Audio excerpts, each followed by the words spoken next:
So your blonde bombshell's back. We've sung. Um, let's see. August came and went with a lot less fanfare. Of course, there was my birthday, but that's over with. Um, broke my glasses. Got the new frames. Not really too much more can be reported to August. I used a handsaw. That was pretty amazing. I didn't even get hurt. um, let's see. I know one. Um, we're September. This is a big month. Let's cover this. Family wise, my mom and dad celebrated their anniversary on the 1st. My mom will celebrate her birthday on the 6th. And then my grandparents celebrate 72 years of wedded bliss on September 8th. There was a request for me to sing Still by Bill Anderson, which that's one of my grandpa's favorites. I will see about that closer probably. If I don't do it this weekend, it'll be next weekend because I'm good to get 2 videos in here. I know, August, I forgot and I didn't report to you. I saw lots of wildlife. I saw 2 frogs. I saw 1 snake, 1 bat, a possum, and a baby possum. I know I'm forgetting something. But anyway, lots of wildlife I got to see. Not that thrilling, right? But let's get to some of your questions. I'm only going to be able to take 4. I did 5 if you watched the other video. The first question is, I'm in a relationship with a young lady, this is from one of my guy friends, who just came out of a bad relationship. And now I'm scared that I'm already losing her, but not to the past, to her new job. Her new job is bogging her down, and it's making her depressed, and she's losing contact with friends, family, and most importantly me, the love of her life. Is there a way I can make her see that this new job may not be for her without saying that? Unfortunately, you're in a bad position, and the friends who are friends or family to this girl that you're seeing is in a bad position because the only one that can make that decision is her. So all you can do is support her, love her, even if it's from a distance, wish her the best, and keep on going. Okay, let's see. Dear Bombshell. Ooh, this is a good one. It's kind of odd, actually. Dear Bombshell. I'm going to skip that one. Dear Bombshell. Why don't we see more of you video-wise? Where's your videos been? It's kind of more like the first one that we had with the other video, but I'll just tell you, I'm on an older computer. When it does work, it's for a short time and a short span, so I'm just very lucky to get this done and be with you all tonight. So that's the main thing. Oh, this is a good one. Your workouts, how are they doing? They're here and there. They're not as much as there were because of the reason my grandma has become more demanding of my time. How do I think that would relate to a relationship? I won't have to worry about that because the one guy that I would like to be in a relationship with doesn't want me in a relationship. So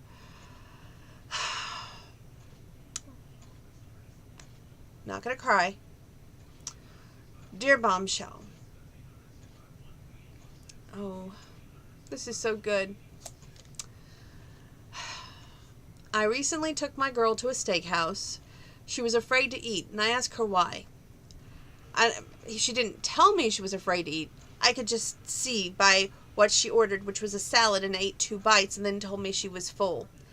I'm afraid that either she can't be comfortable around me or she's an anorexic. Is there a way I can figure this out without jumping to conclusions? Help. I don't think eating 2 bites of a salad makes you an anorexic. She could be learning to be comfortable with you. Let's see. I would say I need you to write back in and tell me how many dates you've been on with this young lady, because I would need to see why the reasoning is that you don't think she's comfortable with you. that would be my main concern. Oh, this is a good one. Dear Bombshell, you're learning to cook, whether it be small or large dishes. Do you think that will come in handy when you adopt? Absolutely. In fact, I plan to be the mom that bakes brownies, bakes cakes, goes to the PTA thing, spends all the time with them without embarrassing them, I hope. That's one thing that I would make sure, that I was not the overbearing mom, but the caring mom. And I hope that if I'm not blessed biologically, that I do get to adopt, and that comes sooner than later. September 1st, I would be amiss if I don't mention this because I'm wearing my new teal tank top. September 1st was PCOS day, and I have polycystic ovary syndrome myself. I hadn't got around to doing anything in support of PCOS, and that bothers me. So this is in support of PCOS, and just know that I stand with everyone out there who not only has it, but would love to see it cured, because it's the most devastating thing in the world. When one of your fears that you have yourself, which was one of the bombshell questions, it said that recently you'd all noticed that on my Instagram I read a book, and that the woman was scared or had a fear of falling in love. And it was strange that the question was this, but I'm going to go ahead and do it. One of my guy friends said, do you think that the fear that you have of pushing guys away is the fear that you would not be able to have kids, and that someone out there better, not only better looking, but better equipped, could give them their dream? Of course, that's one of my biggest things, that I think that my biggest fears is, like, when Mike left me for his best friend's wife, when Josh had the mutual friend of ours but worked a different shift, and in the back of my mind I was like, okay, so with him it's not the weight that was the problem, it was because I wasn't a faster gun, or that he didn't want more kids and I did want kids. And with the last one we had, I just don't know. He confused me all to thunder, because we had everything planned out before we even met. We talked honeymoon, we talked wedding, we talked kids, and I just thought we had everything settled. So I don't understand that. And maybe that's one reason I have a deep fear or a deep hurt of relationships. And if you understood my background with the fighting from my parents to the just not being good enough in relationships, maybe you would understand my fear of being left for somebody better who could give them what I can't. And I know that it's not official that I can't, and it's my fear that I can't conquer it. But you know what? To me, it's pretty official when you have PCOS. And it's most devastating news that you can get that you have it. In my book. And it does scare you. And it does make you worry about what your future holds.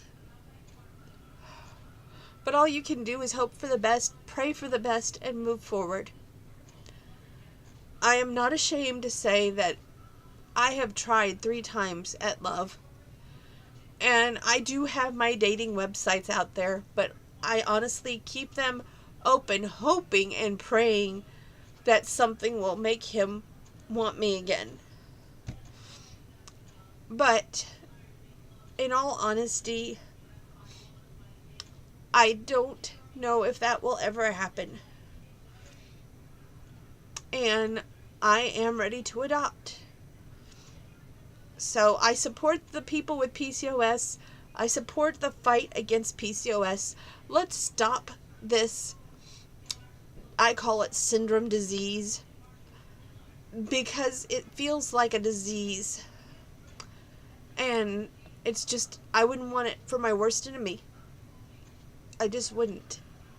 It took 14 different doctors to diagnose me. And on my last doctor that I had, I was dangerously close to having a hysterectomy. And if it wasn't for Dr. Horvat, and God bless you, honey, because you were a God's gift to me. If it wasn't for you, I would have had a hysterectomy thinking that I had endometriosis. Because the doctor who had done the surgery on my mother had diagnosed me with endometriosis and was going to schedule me the next day for a hysterectomy. And when Dr. Horvat walked in, she had my file, which was like a Sears catalog, because all of these doctors had given me the wrong diagnosis. And if it wasn't for her telling me that I had PCOS and exactly going through it, because I was like, oh, what is that? Am I going to die soon? And telling me of what could happen, like diabetes in the future, and being honest and being forthright, which every doctor that I had been to had lied to me in some way or manner. And she done the ovarian drilling. I had 8 cysts on inside and outside, was wedged on the right side. And I gotta tell you something. When I told her that I wanted kids so badly, that's why I underwent all that surgery. That was the God's honest truth. And she had told me, don't wait till after you're 35. Well, here I am going on 41.